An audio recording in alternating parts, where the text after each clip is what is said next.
अस्सलाम वालेकुम, hello viewers, hello students, कैसे हैं आप? ठीक हैं? मैं उम्मीद करता हूँ आप खैरियत से होंगे। डियर स्टूडेंट्स, अगर आप मेरे इस यूट्यूब चैनल पे न्यू हैं या आप मेरे इस वीडियो चैनल की वीडियो पहली दफ़ा देख रहे हैं तो मेरी आपसे गुजारिश है कि मेरे इस यूट्यूब चैनल को सब्सक्राइब कर दें। बेल आइकन को, जो घंटी का निशान है, उसे भी लाजमी दबा दीजिए, प्रेस कर दीजिए और अपने स्टूडेंट्स दोस्तों के साथ लाजमी मेरे चैनल की एजुकेशनल वीडियोस, स्पेशली इंग्लिश की वीडियोस लाजमी शेयर करें ताकि दूसरों का फ़ायदा हो जाए। तो डियर स्टूडेंट्स, आज हम नाइन्थ क्लास की पंजाब और फेडरल टेक्स्ट बुक बोर्ड्स की इंग्लिश कंपल्सरी का chapter number unit number 12 unit number 12 पढ़ेंगे, जिसका सब्जेक्ट है 3 days to see। 3 days to see, इसका उर्दू तर्जमा है बसारत के 3 दिन। इस सारे यूनिट का आज हम इस वीडियो लेक्चर के जरिए कंप्लीट टेक्स्ट और उर्दू ट्रांसलेशन पढ़ेंगे। जी हाँ, तो डियर स्टूडेंट्स, आज का जो लेक्चर है वो हम स्टार्ट करते हैं। आपको मेरे मेथडोलॉजी का पता है कि सबसे पहले जो टेक्स्ट है उसे हम 2 मरतबा रीड करते हैं और फिर उसके बाद हम जो ट्रांसलेशन है, उर्दू तर्जमा है, उसे हम पढ़ते हैं और उसके बाद तीसरे नंबर पे हम जो डिफिकल्ट वर्ड्स हैं उनकी एग्जैक्ट प्रोनाउंसिएशन और उनका उर्दू तर्जमा पढ़ते हैं। तो आइए स्टार्ट करते हैं। पहला पैराग्राफ, पहली लाइन है, Sometimes I have thought that it would be an excellent rule to live each day as if we die tomorrow.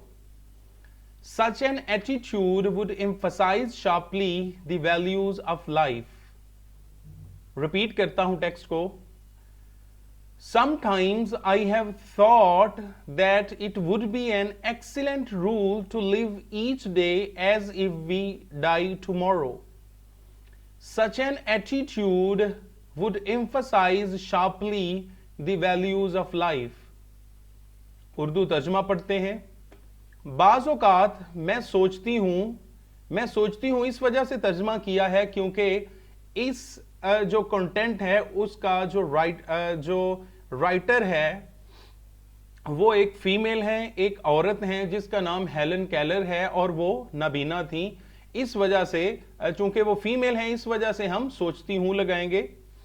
बाज़ औक़ात मैं सोचती हूं कि ये एक शानदार उसूल होगा कि हर दिन जिंदगी का इस तरह गुजारा जाए जैसे हमने कल मर जाना है। इस तरह के रवैये से जिंदगी की इक़दार को बहुत अहमियत मिलेगी। डिफिकल्ट वर्ड्स देख लेते हैं। समटाइम्स बाज़ औक़ात। एक्सीलेंट रूल, एक्सीलेंट शानदार, रूल उसूल ज़ाबिता। एम्फसाइज जोर देना, अहमियत मिलना।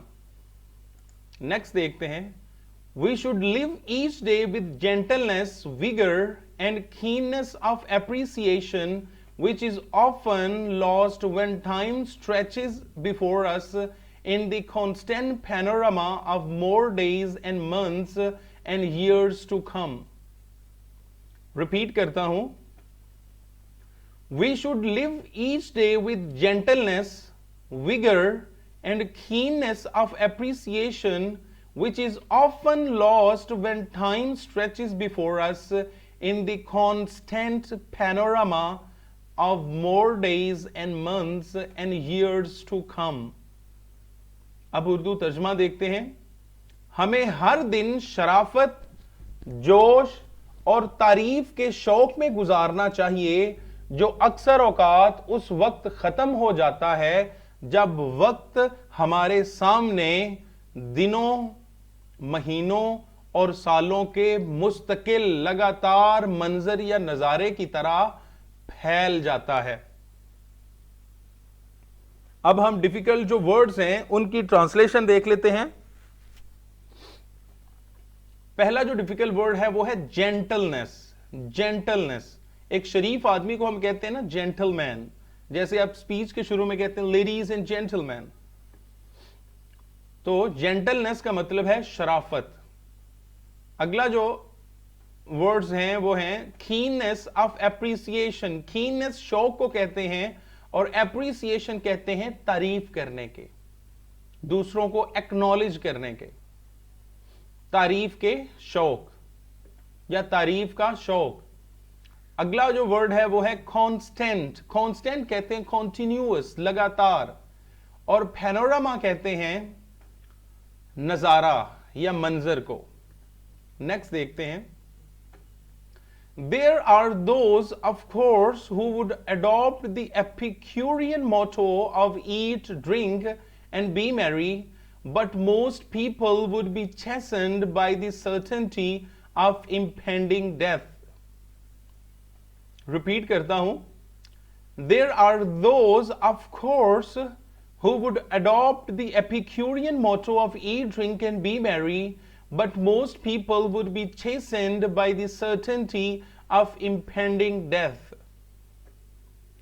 उर्दू तर्जमा देखते हैं, यकीनन ऐसे लोग भी हैं जो ऐश पसंदी के मकूले खाओ पियो और मौज उड़ाओ को अपनाएंगे, लेकिन ज्यादातर लोग सर पर खड़ी मौत के यकीन से सवर जाएंगे। डिफिकल्ट वर्ड्स देख लेते हैं। एपिक्यूरियन का मतलब होता है ऐश पसंदी वाला, मौज मस्ती वाला। मोटो का मतलब होता है मकूला, कहावत भी आप कह सकते हैं, कौल भी आप कह सकते हैं, बात भी आप कह सकते हैं, उसूल भी कह सकते हैं। मोटो का मतलब। मैरी का मतलब होता है खुशी मनाना, मौज उड़ाना, खुश रहना, खाना पीना और इंजॉय करना। चेसेंड का मतलब है, चेसेंड का मतलब है पाक हो जाना, संवर जाना। सर्टेनिटी का मतलब है, सर्टन से सर्टेनिटी, यकीन। इंपेंडिंग कहते हैं बहुत करीब जो होती है, आने वाली जो होती है, उसे हम इंपेंडिंग कहते हैं। यहां पर इसे मुराद होगा सर पर खड़ी। नेक्स्ट देखते हैं paragraph number 2। In stories, the doomed hero is usually saved at the last minute by some stroke of fortune, but almost always his sense of values is changed. Repeat करता हूं।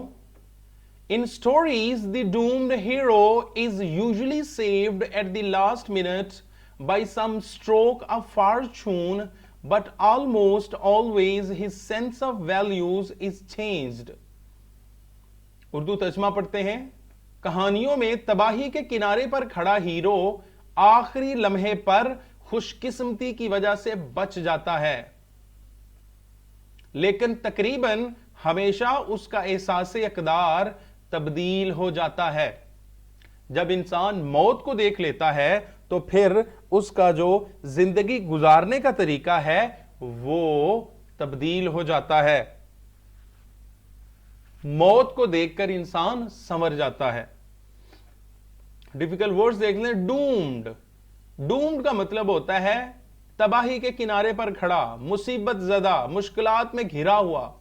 Stroke of Fortune का मतलब है खुशकिस्मती से।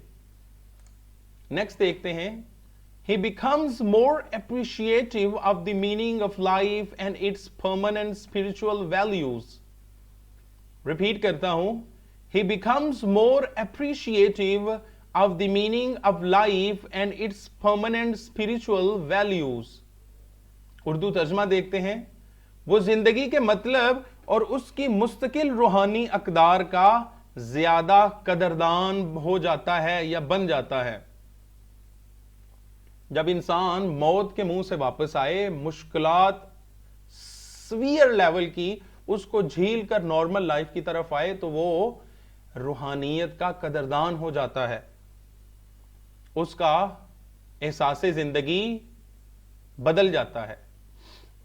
Difficult words देख लेते हैं। Appreciative. Appreciative कदरदान, कदर करने वाला। परमानेंट का मतलब है परमानेंट, परमानेंट, मुस्तकिल। नेक्स्ट देखते हैं। It has often been noted that those who live or have lived in the shadow of death bring a mellow sweetness to everything they do. Repeat करता हूं. It has often been noted that those who live or have lived in the shadow of death bring a mellow sweetness to everything they do. Urdu तर्जमा देखते हैं.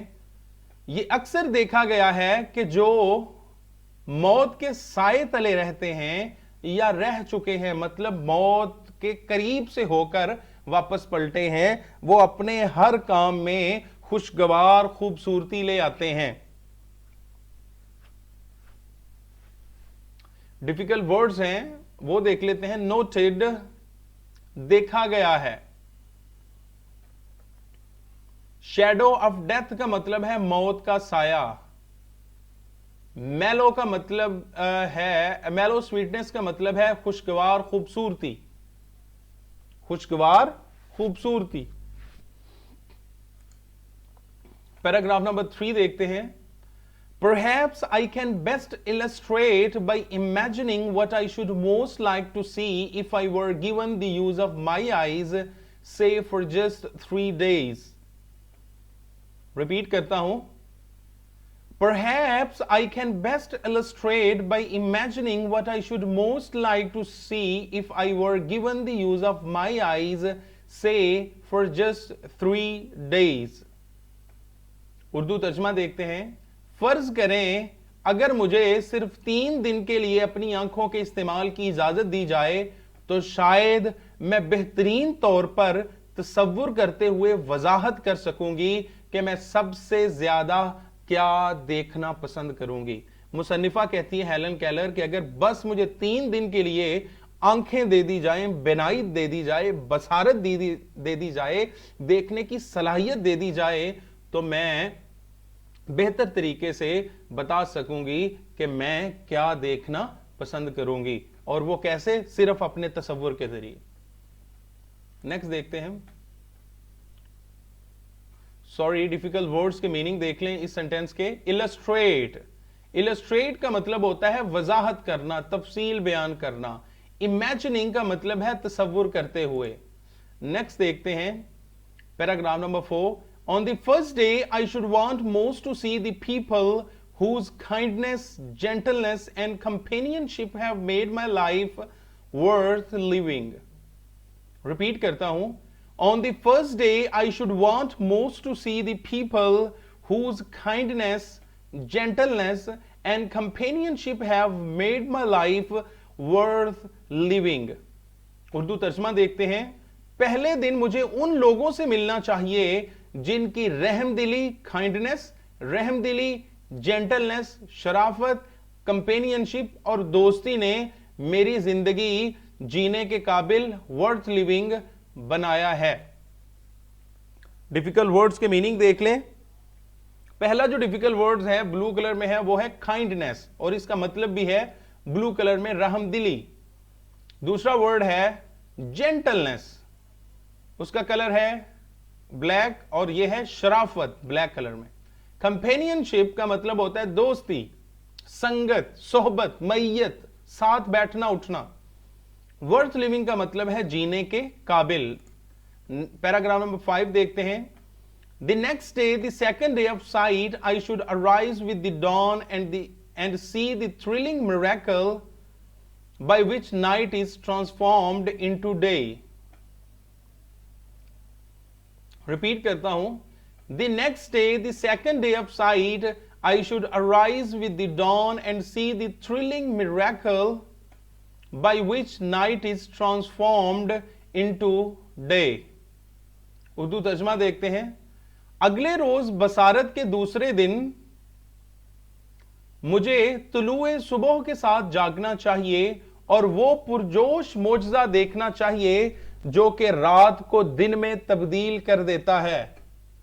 अब Helen Keller ने क्या कहा कि दूसरे दिन मुझे वो अजीम मोजजा, वो अजीब हैरत अंगेज काम देखना चाहिए जो इस दुनिया में वकू पजीर होता है, मार्ज़ वजूद में आता है हर रोज. वो ये कि जो रात है वो किस तरह दिन के अंदर तब्दील होती है, ये मुझे हैरत अंगेज चीज देखनी चाहिए। चूंकि वो नाबीना है, बसारत हेलन केलर की नहीं है, और वो सोच रही है कि किस तरीके से मैं ये चीज देख सकती हूं कि जो अंधेरा है वो रोशनी में बदल जाता है। डिफिकल्ट वर्ड्स देख लें। अराइज, अराइज का मतलब होता है उठना, सुबह बेदार होना, जागना। डॉन कहते हैं तुलुए सुबह के वक्त को, जब रात जुदा हो रही होती है और दिन की रोशनी फूट रही होती है, दिन रोशनी छा रही होती है। थ्रिलिंग, हैरत अंगेज, पुरजोश, मिरेकल, मोजजा। ट्रांसफॉर्म्ड का मतलब है तब्दील होना, तब्दील होना। नेक्स्ट देखते हैं।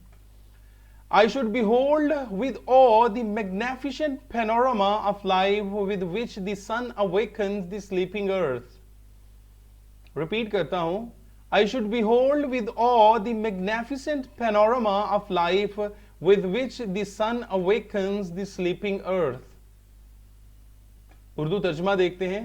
मुझे जिंदगी का वो शानदार मंजर जिससे सूरज सोई हुई जमीन को जगाता है, खौफ के एहसास के साथ देखना चाहिए।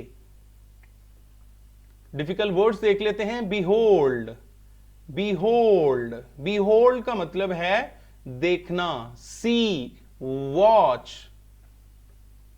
अगला डिफिकल्ट वर्ड है magnificent panorama.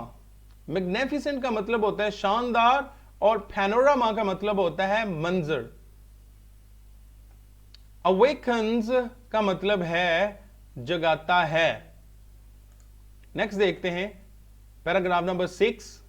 This day I should devote to a hasty glimpse of the world past and present. I should want to see the pageant of man's progress, the kaleidoscopic of the edges.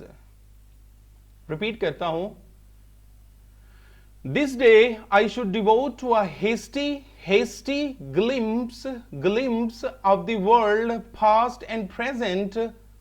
I should want to see the pageant of man's progress, the kaleidoscopic of the ages. Urdu तर्जमा देखते हैं।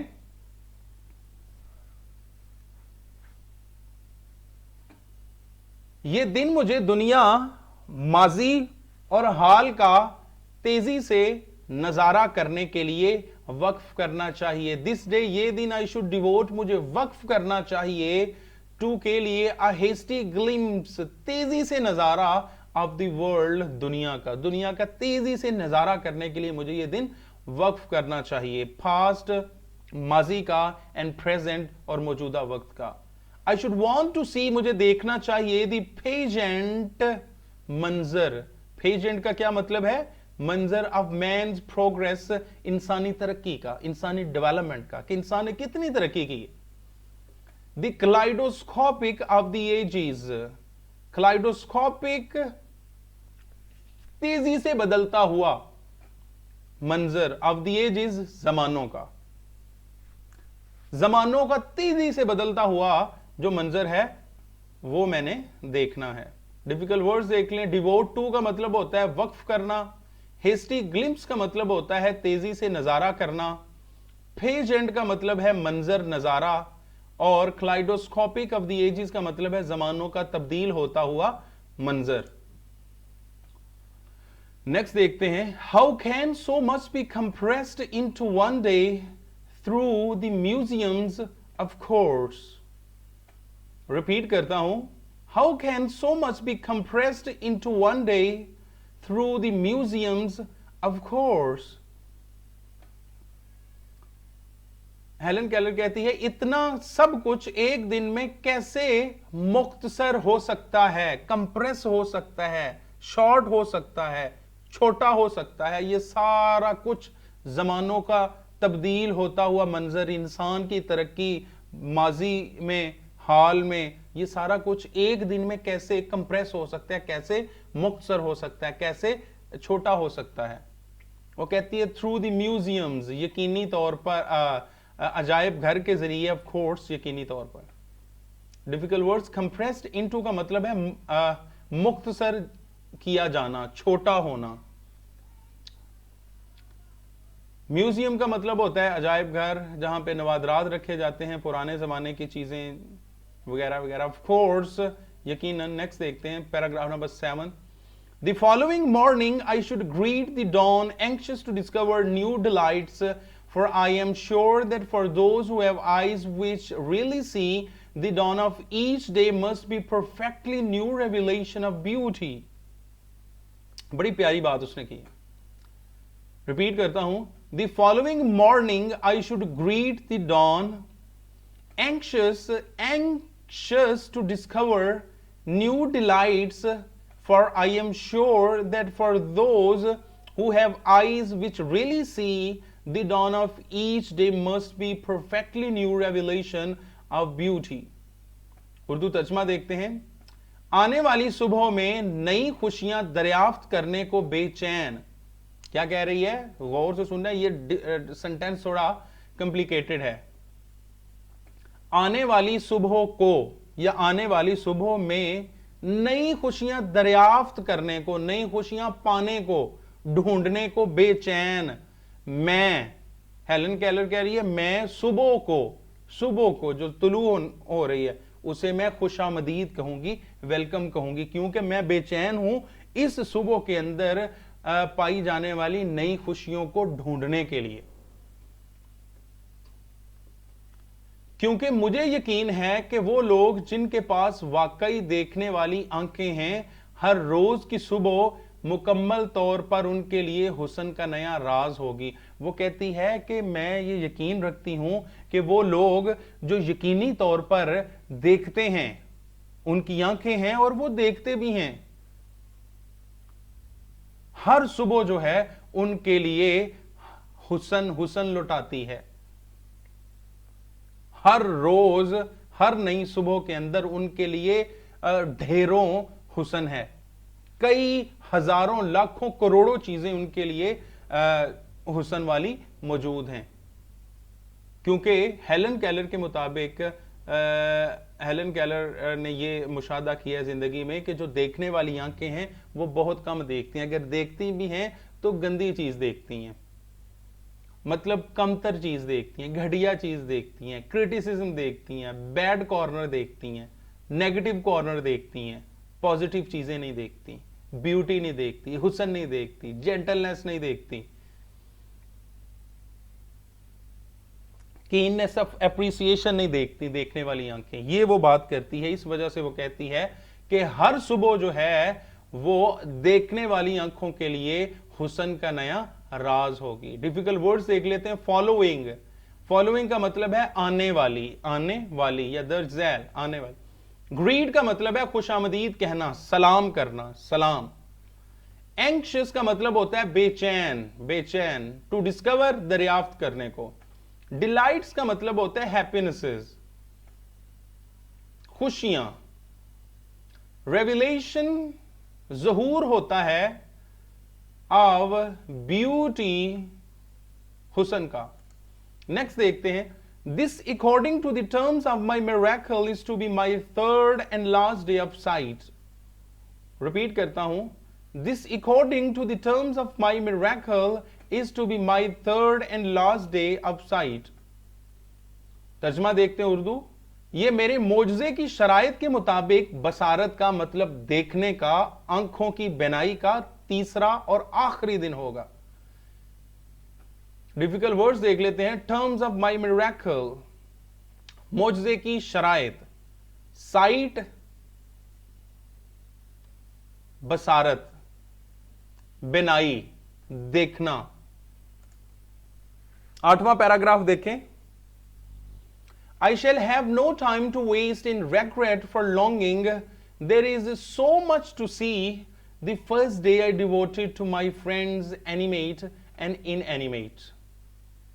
Repeat करता हूं, बहुत ही प्यारा ये sentence है। I shall have no time to waste in regret for longing. There is so much to see. The first day I devoted to my friends animate and inanimate. Urdu तर्जमा देखते हैं। ख्वाहिशात के पछतावे पर जाया करने के लिए मेरे पास वक्त नहीं होगा। ख्वाहिशात के पछतावे पर कि ये भी ख्वाहिश रह गई, ओ यार मैं ये काम नहीं कर सकी या कर सका वगैरह वगैरह, कहती है इस चीज के लिए मेरे पास वक्त नहीं होगा क्योंकि देखने के लिए बहुत कुछ है। पहला दिन मैंने अपने दोस्तों के लिए जिंदा और मुर्दा के लिए वक्फ किया। मतलब मेरे जो दोस्त जिंदा हैं या मुर्दा हैं उनके पास जाकर मैंने उनके लिए, उन्हें अप्रिशिएट करने के लिए मैंने वक्फ किया। डिफिकल्ट वर्ड्स देख लें। इन रेग्रेट, पछतावा। नेक्स्ट डिफिकल्ट वर्ड देख लें, एनिमेट। एनिमेट का मतलब होता है जिंदा, जिंदा। और अगला डिफिकल्ट वर्ड है इनएनिमेट। इनएनिमेट का मतलब होता है मुर्दा या बेजान। नेक्स्ट देखते हैं, The second revealed to me the history of man and nature. Today I shall spend in the workaday world of the present amid the haunts of men going about the business of life. Repeat करता हूं। The second revealed to me, the second से मुराद है दूसरा दिन, the second day. The second revealed to me the history of man and nature.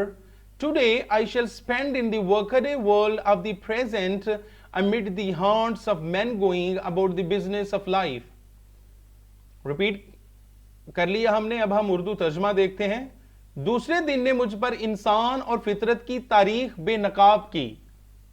Helen Keller कह रही है कि दूसरे दिन ने मुझ पर इंसान और फितरत की तारीख को, जमाने को बेनकाब किया। आज का दिन मैं हाल की रोजमर्रा की जिंदगी में गुजारूंगी उन जगहों के दरमियान जहां इंसान कारोबारी जिंदगी के लिए रुख करता है। मैं वहां पर जाऊंगी जहां पर इंसान अपनी कारोबारी जिंदगी के लिए, तगोदो के लिए, मेहनत के लिए, जिंदगी में आगे बढ़ने के लिए आता जाता है, उस जगह पर जाऊंगी।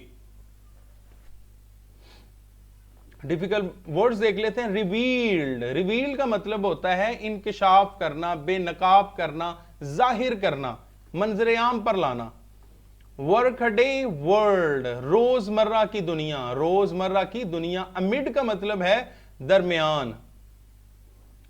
दी हॉन्ट्स का मतलब है जगहों, ऐसी जगहें जहां पर इंसान वक्तन फवक्तन अपनी रोजमर्रा जिंदगी के कामों के लिए आता जाता रहता है, उसे वास्ता और ताल्लुक रहता है।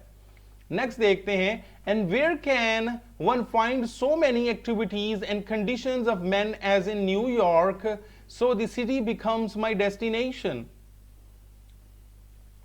रिपीट करता हूं, and where can one find so many activities and conditions of men as in New York, so the city becomes my destination. Urdu तर्जमा देखते हैं। न्यूयॉर्क की निस्बत इतनी ज्यादा सरगर्मियां और हालात भला और किस जगह पाए जा सकते हैं, बस यही शहर मेरी मंजिल बनता है।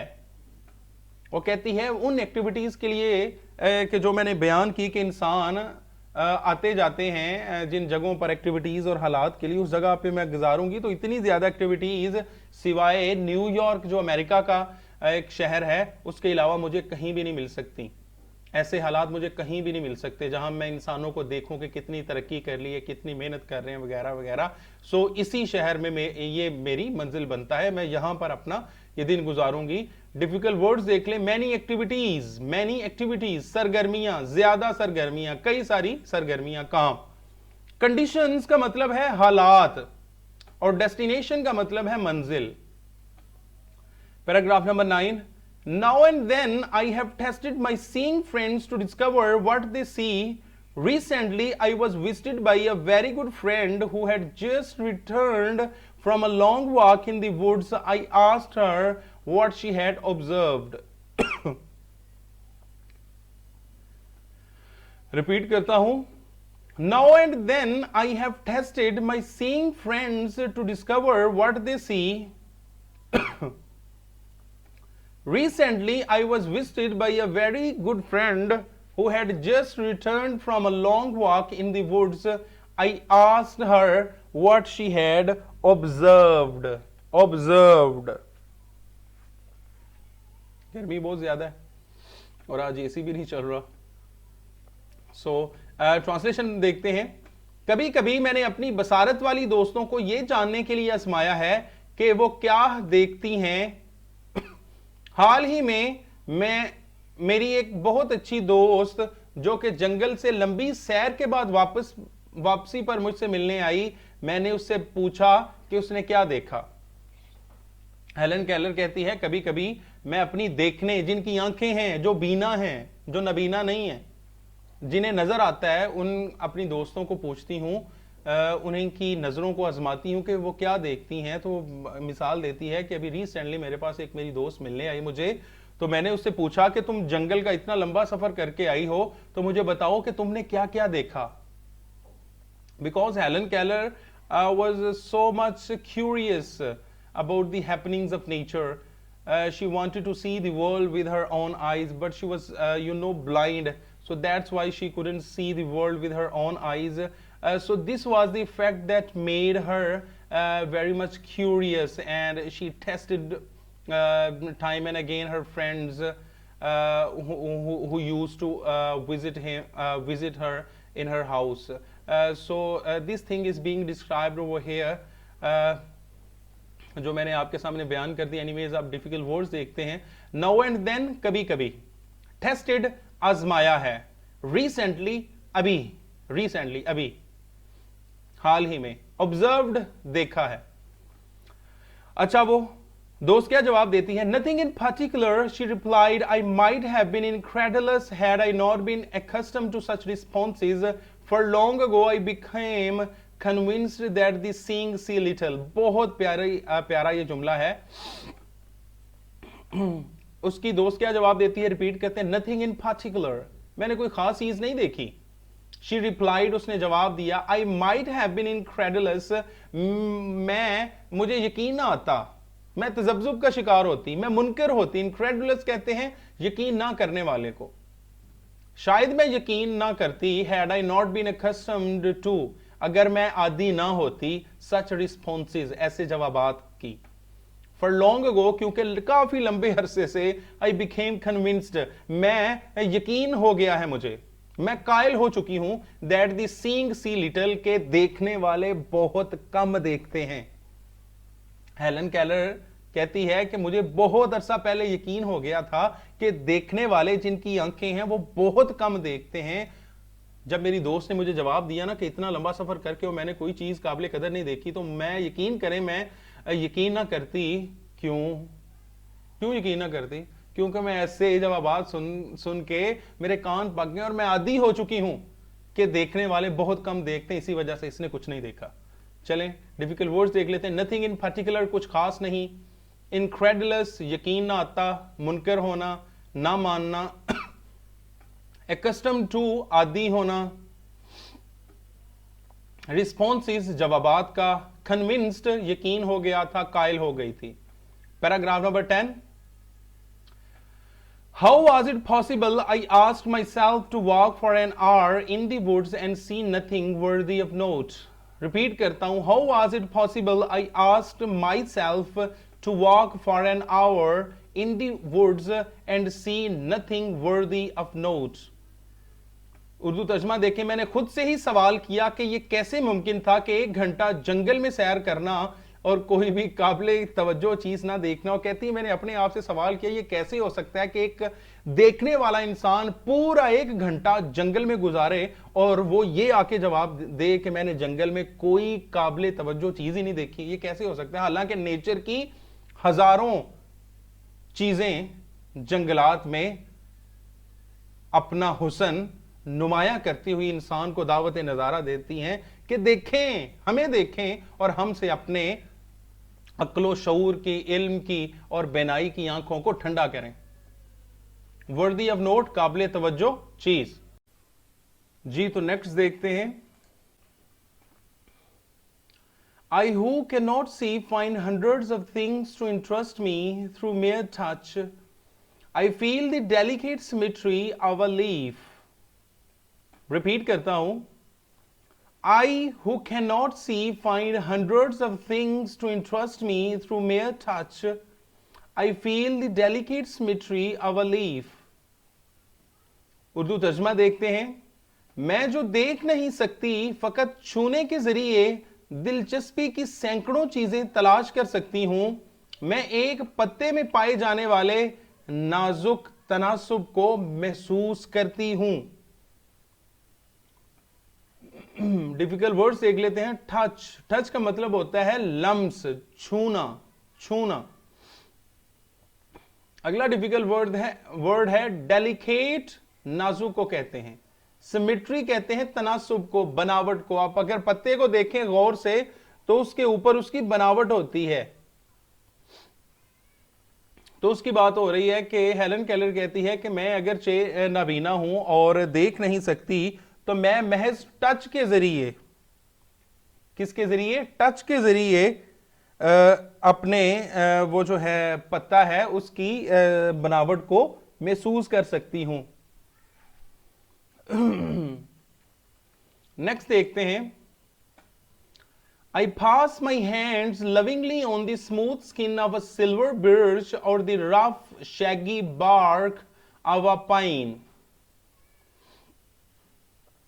Repeat करता हूं। I pass my hands lovingly on the smooth skin of a silver birch or the rough, shaggy bark of a pine. Urdu तर्जमा देखते हैं। मैं सिल्वर बिर्च दरख्त की मुलायम सतह पर प्यार से हाथ फेरती हूं या सनोबर की खुरदरी ना हमवार छाल पर प्यार से हाथ फेरती हूं। पास का मतलब है फेरना, यहां पर गुजरना नहीं। माई हैंड्स, अपने हाथ, हाथ फेरना किस पर? दरख्त की मुलायम सतह पर। अगला डिफिकल्ट वर्ड है रफ। रफ का मतलब होता है खुरदरी, जो मुलायम नहीं होती। शैगी, शैगी का मतलब होता है ना हमवार, जो बिल्कुल हमवार नहीं होती, कहीं से ऊपर नीचे को, ऊपर नीचे। बार्क कहते हैं छाल को, सतह को, जो दरख्त की छाल होती है ऊपर वाली, उसे हम बार्क कहते हैं। नेक्स्ट देखते हैं। In spring, I touch the branches of trees hopefully in search of a bud, the first sign of awakening nature after her winter's sleep. Repeat करता हूं। In spring, I touch the branches of trees hopefully in search of a bud, the first sign of awakening nature after her winter's sleep. Urdu तर्जुमा देखते हैं। मौसम बहार में मैं दरख्तों की शाखों को इस उम्मीद से छूती हूं कि सर्दियों की नींद के बाद फितरत के जागने की पहली अलामत कोम्पल को तलाश कर सकूं। कहती हैं कि मैं, हेलन केलर कहती है कि मैं बहार के मौसम के अंदर जो दरख्त हैं, पौधे हैं, उनकी टहनियों को छूती हूं ताकि मुझे कहीं से जो नेचर है, उनके मुताबिक नेचर का अपना मफहूम है कि जब सो के उठती है, बेदार होती है, तो उसकी बेदारी की अलामत वो कोम्पलें होती हैं जिनसे आगे फूल खिलने होते हैं।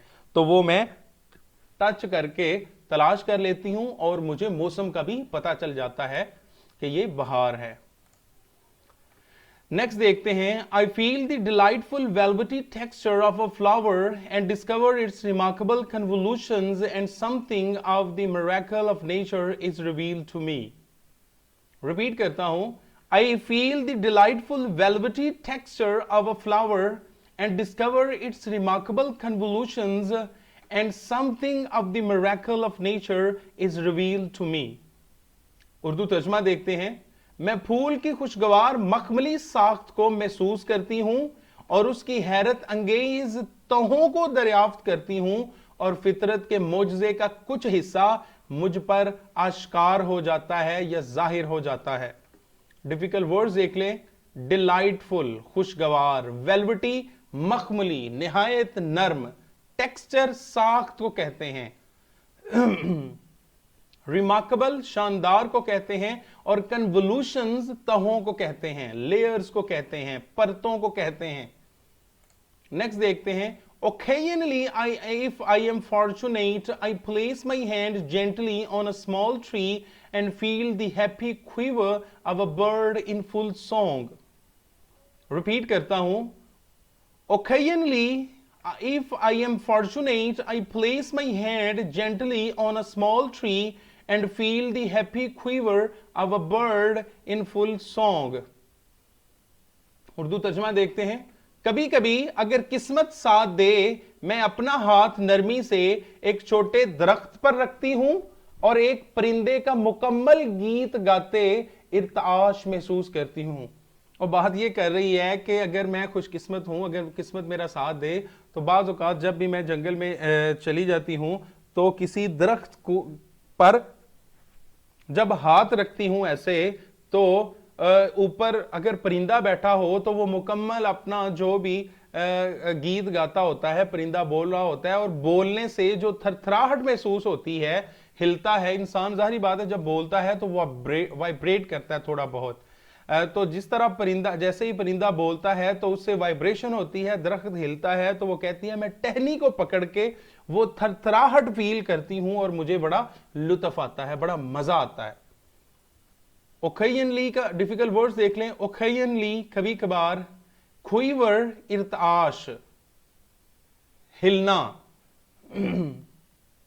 हरकत. नेक्स्ट देखते हैं, I am delighted to have the cool waters of a brook rush through my open fingers. Repeat करते हैं, I am delighted to have the cool waters of a brook rush through my open fingers. Urdu तर्जुमा देखते हैं, मैं खुश होती हूं जब चश्मे का ठंडा पानी मेरी खुली उंगलियों में से गुजरता है. मतलब हेलन केलर का ये जो तजर्बा है, मेरे ख्याल के मुताबिक ये जब गुजर रही होती है नेचर में से, मतलब किसी आप कह लें कि पहाड़ी इलाके में से, और वहाँ पे चश्मा होता होगा, तो वहाँ पे ऐसे हाथ करती होगी, तो वो कह रही है कि जब उंगलियों से चश्मे का ठंडा पानी गुजरता है ना, ऐसे मतलब ऐसे हाथ करते हैं पानी के अंदर, आगे की तरफ मूव करते हैं, तो फिर क्या होता है, कहती है ये जो एहसास है ये मुझे बहुत ज्यादा खुशी देता है. लेकिन देखने वाले इस तरह के नज़ारों को नोट नहीं करते. नेक्स्ट देखते हैं, to me a lush carpet of pine needles और spongy grass is more welcome than the most luxurious Persian rug. Repeat करता हूं, to me a lush carpet of pine needles और spongy grass is more welcome than the most luxurious Persian rug. Urdu तर्जमा देख ले, मेरे लिए सनोबर के पत्तों का घना कालीन या नर्म घास एक बहुत आरामदेह ईरानी कालीन से पसंदीदा है. कहती है कि मुझे जो ईरानी दुनिया में सबसे ज्यादा अगर लग्जूरियस, अच्छा, नफीस जो कारपेट कालीन बनता है वो ईरान में बनता है, तो उसकी मिसाल देती है कि मुझे उस महंगे से महंगे और आरामदेह कालीन से, ईरानी कालीन से ज्यादा अगर कोई चीज प्यारी लगती है, वो मुझे सनोबर के पत्तों का घना कालीन लगता है. सनोबर के जो पत्ते होते हैं बारीक बारीक, उनकी जैसे आप सफ टाइप कह लें, सफ़े होती है मस्जिद में बिछाते हैं, तो इस तरह की वो चीज़ें होती हैं. और स्पंजी ग्रास, नरम घास जो कहती है, उस पे सोना, लेटना या उस पे बैठना, ये मुझे ज़्यादा आरामदेह और अच्छा और पुरसुकून महसूस होता है पर्शियन रग जो कालीन है उसकी निस्बत. Lush carpet of pine needles, सनोबर के पत्तों का घना कालीन, स्पंजी ग्रास नरम घास, लग्जूरियस आरामदेह, महंगा वगैरह वगैरह. अगला सेंटेंस देखते हैं, to me the pageant of seasons is a thrilling and unending drama the action of which streams through my finger tips. Repeat करते हैं, to me the pageant of seasons is a thrilling and unending drama the action of which streams through my finger tips. Urdu तर्जमा देखते हैं, मेरे लिए मौसमों का मंजर एक पुरजोश और लामुतनाही खेल है जिसकी सरगर्मी मेरी उंगलियों के पोरों में से बहकर गुजरती है. डिफिकल्ट वर्ड्स देख लें, पेजेंट ऑफ सीजन्स, पेजेंट नजारे को कहते हैं और सीजन्स मौसमों का नजारा। थ्रिलिंग पुरजोश, हैरतनाक। अनएंडिंग ना खत्म होने वाला, लामुतनाही।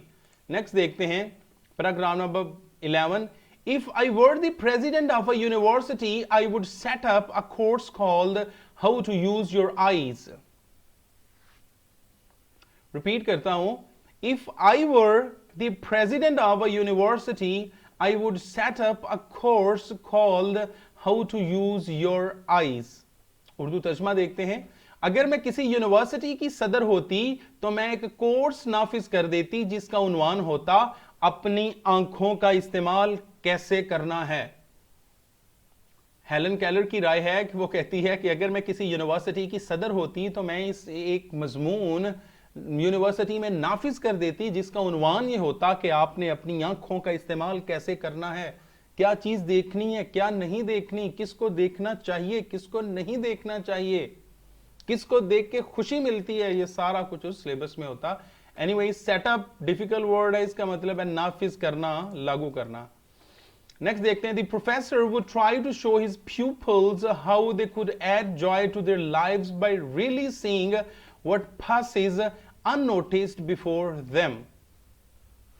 रिपीट करता हूं, the professor would try to show his pupils how they could add joy to their lives by really seeing what passes unnoticed before them। Urdu तर्जमा देखते हैं। प्रोफेसर अपने शागिर्दों को यह दिखाने की कोशिश करता कि वो ऐसी चीजों को जो उनके सामने से बिन देखे गुजर जाती हैं, हकीकी मानों में देखकर अपनी जिंदगियों में खुशी कैसे ला सकते हैं। डिफिकल्ट वर्ड्स देख लें। प्यूपल्स शागिर्दों को कहते हैं, स्टूडेंट्स को कहते हैं। व्हाट पासेस जो गुजरता है, अननोटिस्ड बगैर तवज्जो किए, बगैर देखे, मतलब कई सारी चीजों को हम तवज्जो नहीं देते, उन्हें नहीं देखते और वो डेफिनेटली हमें खुशी दे सकती हैं वो चीजें। हेलन केलर कहती है कि मैं प्रोफेसर्स की ये जिम्मेदारी लगाती कि वो स्टूडेंट्स को उन चीजों के बारे में बताएं जो उनकी जिंदगी में खुशी ला सकती है और स्टूडेंट्स उन चीजों को नहीं देखते, बगैर देखे उनसे आगे गुजर जाते हैं। नेक्स्ट देखते हैं, he would try to awaken the dormant and sluggish faculties। Repeat करता हूं, he would try to awaken their dormant and sluggish faculties। Urdu तर्जमा देखते हैं, वो उनकी सोई हुई और सुस्त सलाहियतों को जगाने की कोशिश करता। डिफिकल्ट वर्ड्स देख लें। अवेकन, अवेकन का मतलब है जगाना। डॉर्मेंट, डॉर्मेंट का मतलब होता है सोई हुई होना, सोई हुई होना, इनएक्टिव होना। और स्लगिश का मतलब है सुस्त। फैकल्टीज का मतलब है सलाहियतें। जी तो डियर स्टूडेंट्स, आज का जो मैट्रिक पार्ट 1 का यूनिट नंबर 12 था, 3 days to save, written by Helen Keller, female writer, आपको पसंद आया होगा और मैं उम्मीद करता हूं कि आपको इस वीडियो लेक्चर से आपके रीडिंग्स और उर्दू ट्रांसलेशन की स्किल्स भी इम्प्रूव हुई होंगी और डेफिनेटली आपके एनुअल एग्जाम की तैयारी के लिए ये वीडियो लेक्चर बहुत मुआविन और यूजफुल साबित हुआ होगा। डियर व्यूअर्स एंड स्टूडेंट्स, अगर आपको हमारे इस वीडियो चैनल से हेल्प मिली है तो काइंडली हमारे इस वीडियो चैनल को लाजमी सब्सक्राइब करें। वीडियो के नीचे सब्सक्राइब का बटन इस तरह का होता है, उससे प्रेस कर दीजिए और इस वीडियो के बाद कुछ 10 सेकंड का एक क्लिप होगा। मैं वीडियो को सब्सक्राइब करने, चैनल को सब्सक्राइब करने, लाइक करने और बेल आइकन के बटन को दबाने का तरीका भी ऐड कर देता हूं। आप काइंडली इसके बाद वो आप देख लीजिएगा और मेरी गुजारिश है कि कमेंट्स करके लाजमी बताइएगा कि आपको हमारी वीडियोस कैसी लगी। Thank you for watching our video, bye bye. अब वीडियो को सब्सक्राइब करने का तरीका, चैनल को सब्सक्राइब करने का तरीका अब देख लीजिए।